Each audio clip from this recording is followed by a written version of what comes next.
Hello everyone, बहुत दिन बाद व्लॉग लेकर आ रही हूँ और व्लॉग टाइम नहीं मिलता था, काम थे, बच्चों के एग्ज़ाम्स चल रहे थे।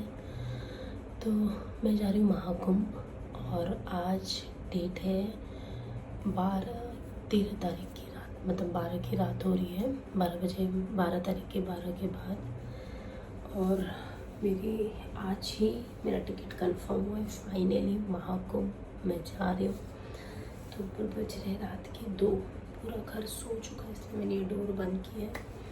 और मैं आपको दिखाती हूँ मैं अपने ट्रेन से जाने की तैयारी। सो हेलो एवरीवन, एक बार आप सबका फिर से स्वागत है। तो जैसे आगे के व्लॉग में आपको पता चली गया कि मैं महाकुंभ के लिए निकल रही थी और ये ऑल ऑफ सडन रात के 9:30 बजे मुझे पता चला था कि मेरी टिकट कंफर्म हो गई है।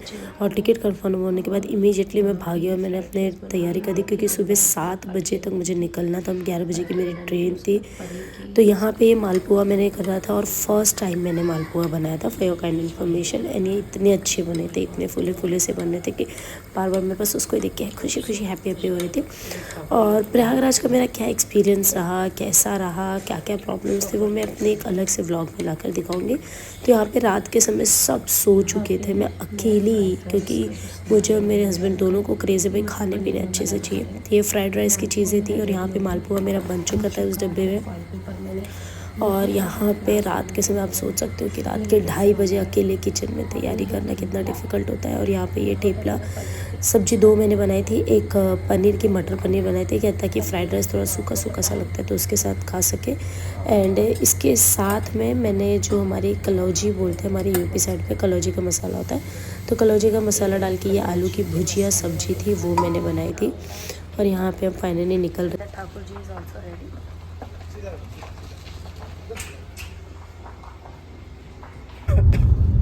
और यहाँ पे हम सुबह सुबह जब निकले तो भूख बहुत ज़्यादा लगी थी, तो रास्ते में हमने ये डोसा और चटनी ले लिया था।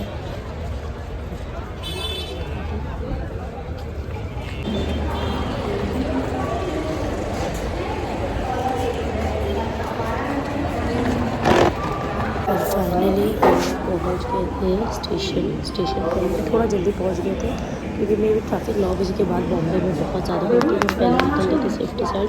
बट हमारी ट्रेन जो थी वो आ चुकी थी, तो हमने बोला कि यहाँ वहाँ बैठने से अच्छा हम ट्रेन में जाके 1 घंटे पहले, हम 10:30 तक अराउंड हम पहुँच चुके थे और ट्रेन का टाइमिंग 11:30 था। तो ऑन द स्पॉट फिर हम गए वहाँ पे बैठे, हमने सोचा कि हम जाके अपने पास बैठ जाए। और जैसे हम बैठे, भूख जो लगी थी बाबा आपसे क्या ही बताऊँ। तो फटाफट हमने अपना टिफ़िन खोला और पहले खाना पीना स्टार्ट कर दिया। और उसके बाद जैसे खाए पिए ये है, उतरे थे मैं प्रयागराज नहीं उतर के हम नैनी उतरे थे।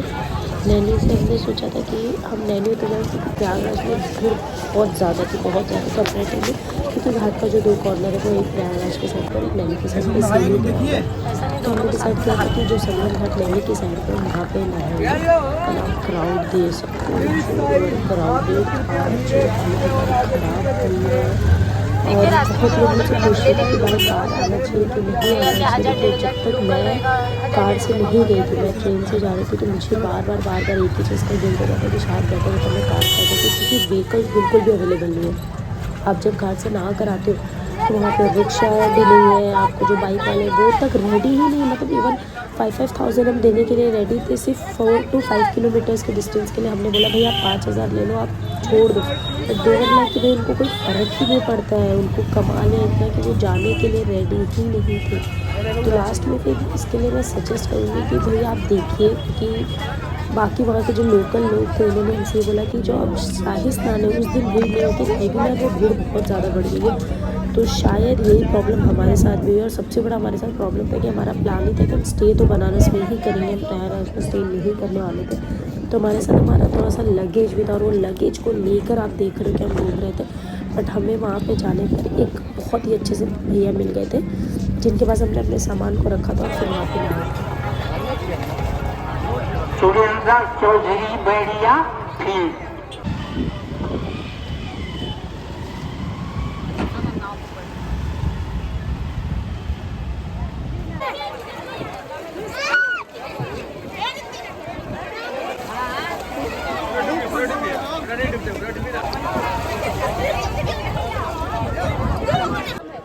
और यही थे वो भैया जिनके पास हमने अपना सामान रखा था। तो वहाँ से आने के बाद नहा धोकर हमने चेंज किया। चेंजिंग के लिए देखिए वहाँ पे प्रॉब्लम नहीं है, बहुत सारे ऐसे छोटे छोटे चेंजिंग रूम्स बने हुए जहाँ पे आप चेंज कर सकते हो।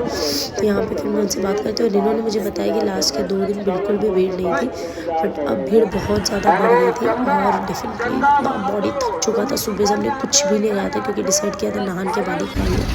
तो ये चाय बिस्किट। उसके बाद फाइनली हम पहुँचे लहतारा बनारस में जो प्लेस है वहाँ पे भी हम रात को पहुँचे हैं। और ये हमारा जो होटल हमने बुकिंग किया था वहाँ पे ये हमारा होटल है। बहुत ही अच्छी फैसिलिटी थी, कोई भी प्रॉब्लम वाली चीज़ नहीं थी। और ये आउटसाइड का एरिया। और इसके बाद जैसे ही सब कुछ ख़त्म हुआ हम निकल के खाए हैं बनारस में लहतारा, और पीछे है हमारा होटल।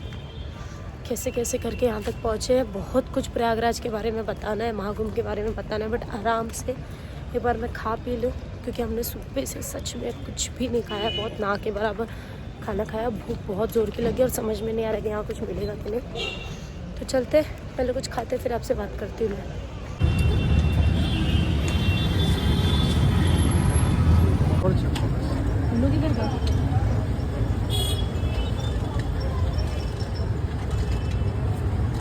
ये बनारस में मैंने कुछ नया देखा, क्रिस्पी मोमोज। अब ये टेस्ट करूँगी फिर मैं बताऊँगी आपको।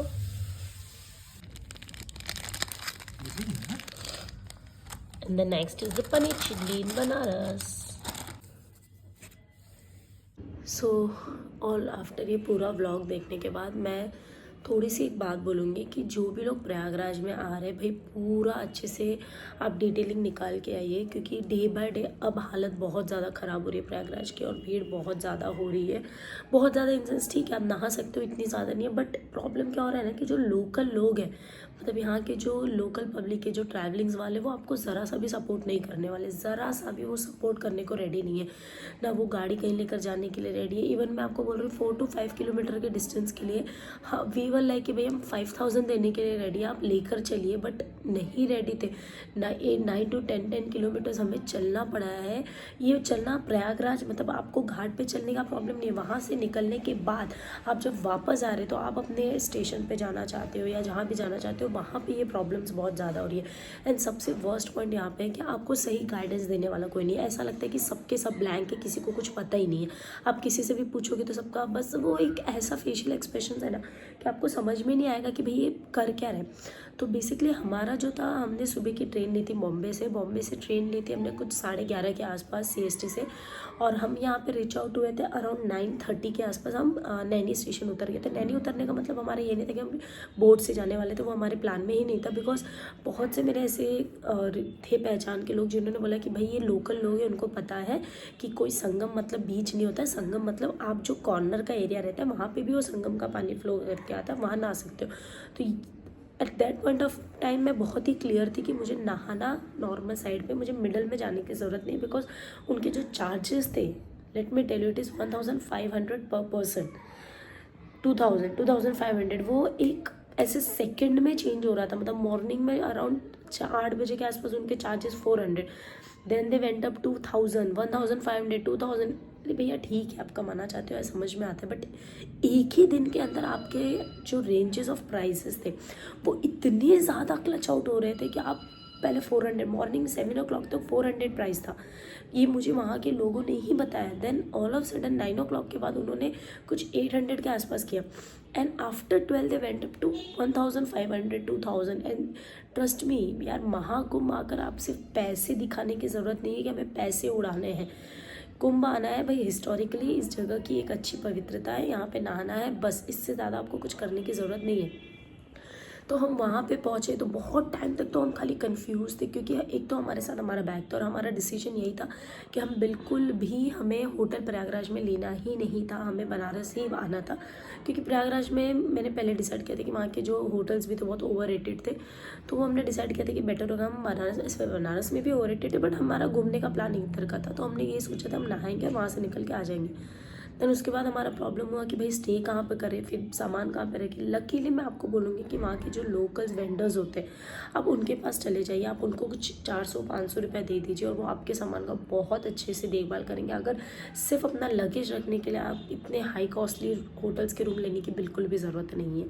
वहाँ पे बहुत ही अच्छे से, एटलीस्ट मेरा एक्सपीरियंस है, हर किसी का अपना एक्सपीरियंस होता है, हमारा एक्सपीरियंस यही रहा है कि जो वहाँ के लोकल वेंडर्स होते थे हमने उनको 500 रुपीज़ दे दिया और वो खुश भी हो गए और उन्होंने बहुत अच्छे से हमारे सामान का ध्यान रखना। फिर हम एकदम लास्ट अरेल घाट के एकदम लास्ट वाला जो एरिया संगम वाला एरिया, संगम में जाकर फिर हम नहा धोकर फिर वहाँ से निकले। वहाँ से निकलने के बाद जो हमारे साथ ट्रेजेडी स्टार्ट हुई थी, वहाँ से निकलने के बाद एक भी रिक्शा वाला, इवन जो बाइक वाले, over crowded area, continue cars आई जा रही है। वीआईपी कार्स आने के चक्कर में लोगों को रोक दिया जा रहा है। भाई अगर आपको वीआईपीज़ को इतनी ट्रीटमेंट देनी है तो आप कोई और रास्ता देख लेते। वीआईपी कार जा रही है, उसमें लोगों को रोक दिया जा रहा है, प्रॉब्लम्स इतने क्रिएट किए जा रहे हैं। पास आउट होना 6-7 किलोमीटर हमको चलना पड़ रहा है। लिटरली मेरी ऐसी कंडीशन हो गई थी कि मैं फेंट होने वाली कंडीशन है कि मैं कंटिन्यू ऐसा लगा कि मैं बेहोश हो जाऊंगी। बाबा इतनी ख़राब कंडीशन थी। तो ये चीज़ें तो समझ के बाहर है कि भाई अगर आपको वीआईपीज़ को उतना करना है तो उनका फिर आप कुछ अलग ही एरियाज़ कर दीजिए ताकि नॉर्मल पब्लिक जो जा रही है उनको ये प्रॉब्लम्स नहीं होनी चाहिए जो हम फेस कर रहे थे। सेकेंडली कैसे कैसे करके हमने थोड़ा बहुत आगे निकले। फिर एक बाइक वाले भैया, पता नहीं क्या था, वो कन्वेंस हो गए, 100 रुपीज़ पर पर्सन लिया। वो हाफ किलोमीटर के लिए उतना उनका चार्जेस था। उन्होंने बोला चलो ठीक है वो भी चलेगा, पहले आप छोड़ दीजिए। छोड़ा, उसके बाद हम बस डिपो के पास आए। बस डिपो अब उन्होंने छोड़ा हमें पुल के पास। पुल से बस डिपो जाने के लिए आपको 3 to 4 किलोमीटर और चलना पड़ा। फिर वो भी चले, हालत डाउन। बस डिपो पे पहुँचते हैं गया था तो फिर वहाँ से हमने बस डिपो लिया। बस डिपो से हमें मिर्ज़ापुर के लिए बस मिली, जो कि बहुत हालत ख़राब थी। कैसे कैसे करके, एक तो मुझे पता नहीं चलता भाई ये यूपी में, इवन मैं यूपी से हूँ भाई, मैं भी यहीं की हूँ, मेरा नेटिव प्लेस है, बॉर्न एंड बॉटम भले मेरा बॉम्बे से है, बहुत कम मैं यहाँ पे आते जाती थी, बट स्टिल यार they are not cooperative with you. ये कोऑपरेट नहीं करते आपके साथ, आपको इनको ऐसा लगता पड़ी नहीं है। कंपेरेटिवली अगर आप बॉम्बे में जाएंगे ना, they are very supportive, people are very supportive. वहाँ पे क्रेज़ है लोगों को, काम करना है, पैसे कमाना है, इनको कोई पड़ी ही नहीं है। आप इनको कितने भी पैसे दे दो, इनसे कोई लेना देना ही नहीं है, ये अपने जोन पे है। एंड तेरा मतलब 100 में से मैं बोलती हूँ 30-40% लोग होंगे जो आपको सपोर्ट करेंगे। तो वैसे इनको कोई लेना देना नहीं है, सुनते ही नहीं है, बताएंगे भी ना, और जो बताएंगे वो ऐसे ही बता देंगे ना कि सबसे पहले तो यहाँ पे आने के बाद आप किसी की बात पे विश्वास मत कीजिए। तो हमें मिर्ज़ापुर डिपो उतरना था, तो किसी ने हमको गाइड किया कि भाई एक स्टॉप पहले उतर जाओ तो आपको वहाँ से बनारस के लिए अच्छे से बस मिल जाएगी। अब आप बोलते हो बस से क्यों गए, ट्रेन से? तो भाई स्टेशन जाने के लिए कोई रेडी नहीं है, स्टेशन जाना ही नहीं चाहते। एंड अगेन स्टेशन का जो डिस्टेंस था वो इतना लंबा है कि वॉकिंग तो भाई मेरी कैपेसिटी के ऊपर थी। फिर लक बस चल रहा था, भोलेनाथ की कृपा थी।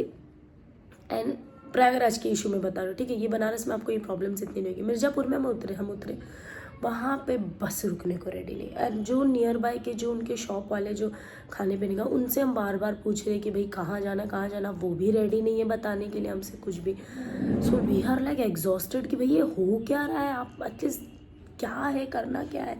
फिर कैसे कैसे करके लकीली एक बस मिली जो थी हाईली क्राउडेड थी, पर हम चढ़े। जैसे हम चढ़े, किस्मत अच्छी थी भोलेनाथ की कृपा से हमें सीट मिली। और कैसे कैसे करके रात के कुछ 9:30 बजे मैं होटल में आई, जो आप मेरी वीडियो में देख लोगे, जो मैंने स्टे किया वहाँ का, वो हम पहुँचे। सो कैसे कैसे करके होटल के लिए पहुँचे। इग्नोर कीजिए ये जो आवाज़ आ रही है। सो अभी तो हम आ गए हैं कैंट में, और बस यही था कि भाई अगर आप कार से आ रहे हो तो मैं तो ये नहीं बोलूँगी कि भाई कार से जाम नहीं है, बिकॉज है एक्चुअली में प्रॉब्लम्स है भाई।